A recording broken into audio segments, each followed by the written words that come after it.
Welcome dear students. Bharat के भौतिक प्रदेशों की श्रृंखला में आज हमारा टॉपिक है उत्तर का विशाल मैदान।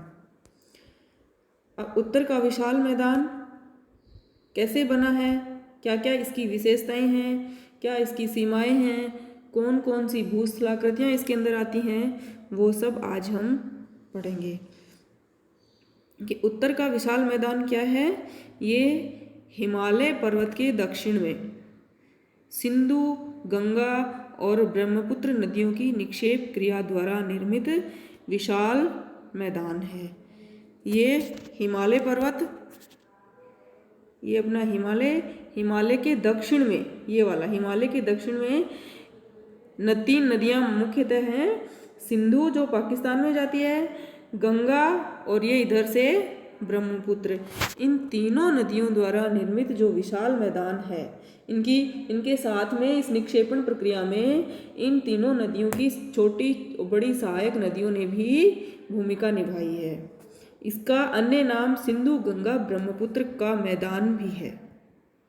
अब सबसे पहले हम देखते हैं इसकी सीमाएं, पूर्वी, पश्चिमी, उत्तरी, दक्षिणी, इसकी सीमाएं क्या क्या हैं। इसकी सबसे उत्तरी सीमा है हिमालय पर्वत। जहाँ हिमालय पर्वत समाप्त होता है वहाँ उत्तर का विशाल मैदान स्टार्ट होता है। ये यहाँ से दक्षिण में। फिर इसकी दक्षिणी सीमा है, ये अपन देखते हैं प्रायद्वीप पठार। प्रायद्वीपीय पठार के उत्तर में है ये। इसकी पश्चिमी सीमा, वैसे तो अगर इसको सिंधु नदी तक माने तो सिंधु नदी चूँकि पाकिस्तान में बहती है, थोड़ी कुछ दूरी तक भारत में बहने के बाद आगे पाकिस्तान में चली जाती है, इसलिए भारत में जो उत्तर का विशाल मैदान है उसकी पश्चिमी सीमा राजस्थान की पश्चिमी अंतर्राष्ट्रीय सीमा है, उसको मानते हैं। और फिर पूर्व में इसकी सीमा है ब्रह्मपुत्र नदी। ये इस प्रकार ये इसकी पूर्व, पश्चिम, उत्तर, दक्षिणी सीमाएं हैं। अब हम जो ये उत्तर का विशाल मैदान है इसकी कुछ विशेषताएं देखते हैं। सबसे पहली विशेषता तो ये है कि ये बना कैसे है। ये जो हिमालय पर्वत है इसके उत्तर में और इसके दक्षिण में प्रायद्वीपीय पठार है, इन दोनों से निकलने वाली नदियों से जो निक्षेप जमा होते हैं उनके द्वारा लाए गए निक्षेप जमा होने से बना है। जैसे सिंधु है, गंगा, ब्रह्मपुत्र, यमुना और उनकी अन्य सहायक नदियाँ चंबल, कोसी, सोन आदि, जो कि कुछ हिमालय से निकलती हैं और कुछ प्रायद्वीपीय पठार से निकलती हैं। फिर हम देखते हैं कि इसमें जो कांप मिट्टी इन नदियों द्वारा लाकर जमा की जाती है उसकी मोटाई सब जगह समान नहीं है। कुछ जगह इसकी मोटाई 100 मीटर है तो कहीं कहीं इसकी मोटाई 300 किलोमीटर तक भी 3 किलोमीटर तक, मतलब 3000 मीटर तक भी इस कांप की मोटाई है। इसकी औसत ऊंचाई 200 मीटर है। ये औसत ऊंचाई कहाँ से? समुद्र तल से। इसकी समुद्र तल से उसकी ऊंचाई देखी जाती है, वो औसत रूप से 200 मीटर है, जो भी असमान है, समान नहीं है, कहीं अधिक है कहीं कम है। ये जो अंबाला, यहाँ पंजाब में अंबाला पड़ता है और वहाँ से उत्तर प्रदेश में जो सहारनपुर है उसके मध्य इसकी ऊंचाई, औसत ऊंचाई सबसे अधिक है, जो कि 291 मीटर है। और ये इस मैदान का जल विभाजक कहलाता है। जल विभाजक किस रूप में कि इस जल विभाजक से पूर्व की जो नदियां हैं वो सभी बंगाल की खाड़ी में गिरती हैं और इसके पश्चिम में निकलने वाली सारी नदियां अरब सागर में गिरती हैं। अब ये एक उच्चावच रहित मंद ढाल वाला मैदान है, लगभग सपाट है, उच्चावच नहीं है, ऊंचाई नीचाई ज़्यादा इसमें नहीं है। और ये जो ढाल है ये पूर्व की ओर कम होता जाता है। इधर से पश्चिम से अगर पूर्व की ओर देखें तो इसका ढाल कम होता जाता है। इसकी चौड़ाई भी पश्चिम से पूर्व की ओर कम होती जाती है। हम देख सकते हैं इस मानचित्र में पश्चिम में इसकी चौड़ाई यहाँ से यहाँ तक है, जबकि पूर्व में इसकी चौड़ाई कम होते होते सिर्फ इतनी रह गई है।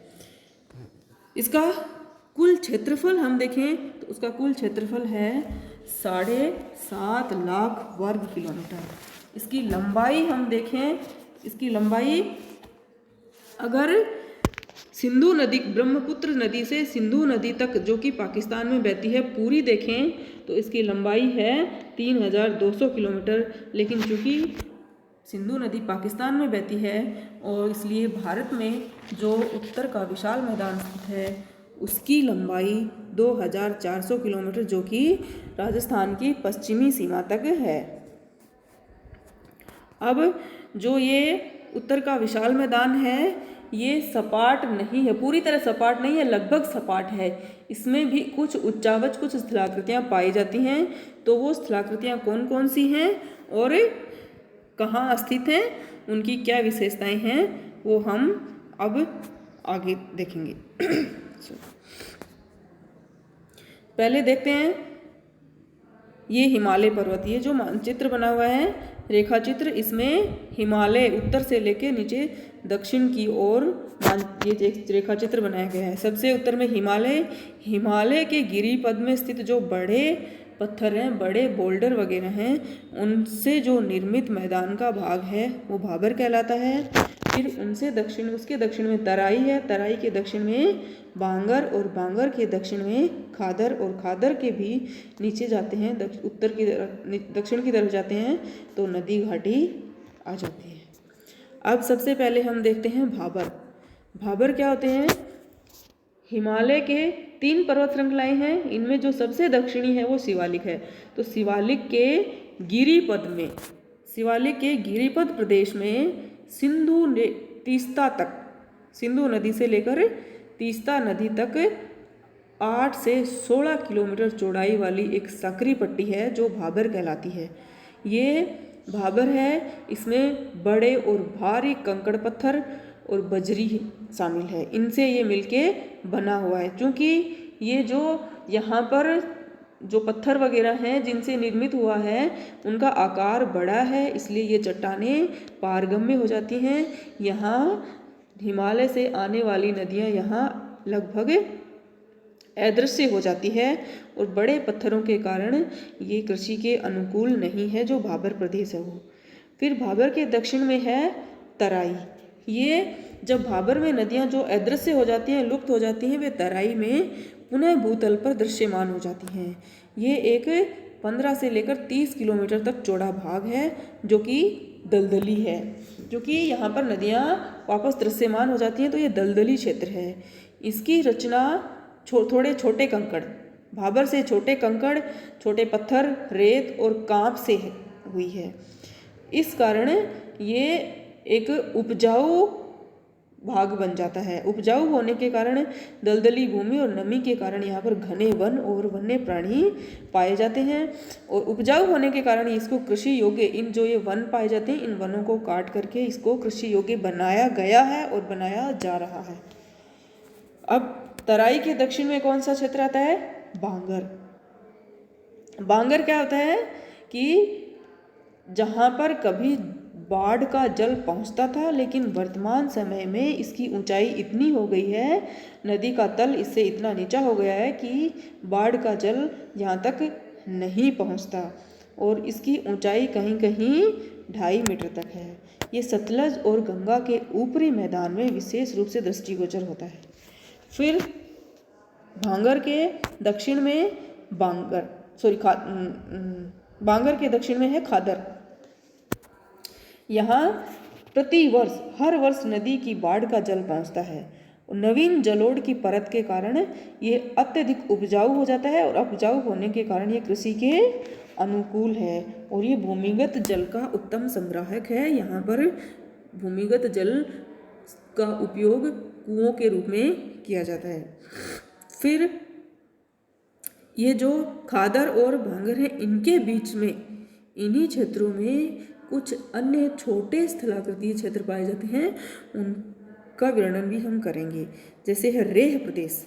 रेह क्या होता है कि बांगर के जिन भागों में सिंचाई की जाती है, बांगर के जिन भागों में शुष्कता के कारण सिंचाई की जाती है, उन भागों में जमीन थोड़ी अनुपजाऊ हो जाती है और उन्हें रेह कहा जाता है, जो कि उत्तर प्रदेश और हरियाणा के शुष्क भागों में जमीन लवणीय हो जाती है। फिर होता है एक भूड़। बूढ़ ये भी बांगर प्रदेश में ही है। बांगर प्रदेश में ये कंकरीली भूमि है, इसको भूड़ बोलते हैं। ये कहाँ पाई जाती है? अधिकतर गंगा और रामगंगा नदियों के प्रवाह क्षेत्र में। फिर है डेल्टा, जहाँ बंगाल की खाड़ी में ये गंगा और ब्रह्मपुत्र नदियाँ गिरती हैं, वहाँ इस मैदान का भाग डेल्टा कहलाता है। ये भारत और बांग्लादेश दोनों में विस्तृत है। जो पुराना भाग था इसका वो भारत में और नया बांग्लादेश में। इसे खादर का ही विस्तृत रूप कह सकते हैं, क्योंकि यहाँ प्रतिवर्ष नदियों की बाढ़ का जल पहुँचता है। इस प्रकार हमने उत्तर के विशाल मैदान की कुछ विशेषताएं और कुछ शिलाकृतियों का अध्ययन किया। Thank you.